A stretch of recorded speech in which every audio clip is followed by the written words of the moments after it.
Oh boy, what do we have now? Check engine light is on, no traction control, and the cruise light is blinking. So let's take a look and see what's going on here.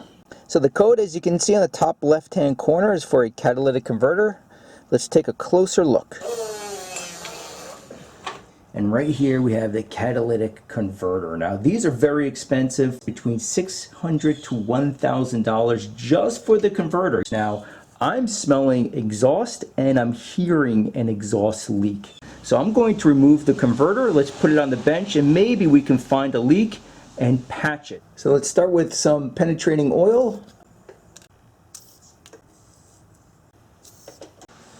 Now we have two air fuel sensors that are attached to the exhaust. We don't have to remove them, but we simply have to disconnect them. So just look for the harness connector. There's a tab, press on the tab, pull on the body.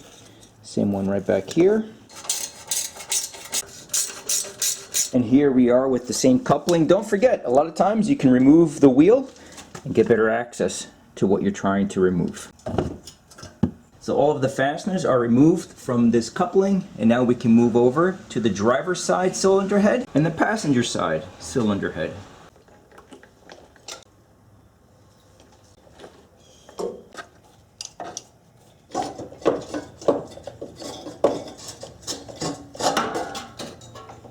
Okay.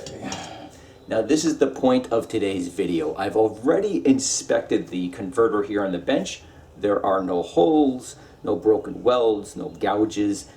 On a structural standpoint, everything is in perfect shape. Now you may be thinking, or you could argue, that the trouble code that we have is because the catalytic converter is failing. But let me show you what I found. Look at this failed gasket. This is precisely why we have a trouble code.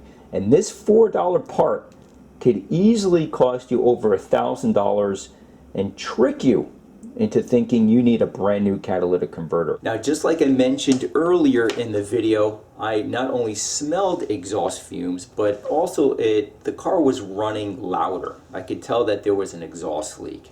And this $4 part, again, could really cost you a lot of money. So use your senses, and a lot of times you can save a lot of cash. So in my case, I have brand new gaskets, new fasteners.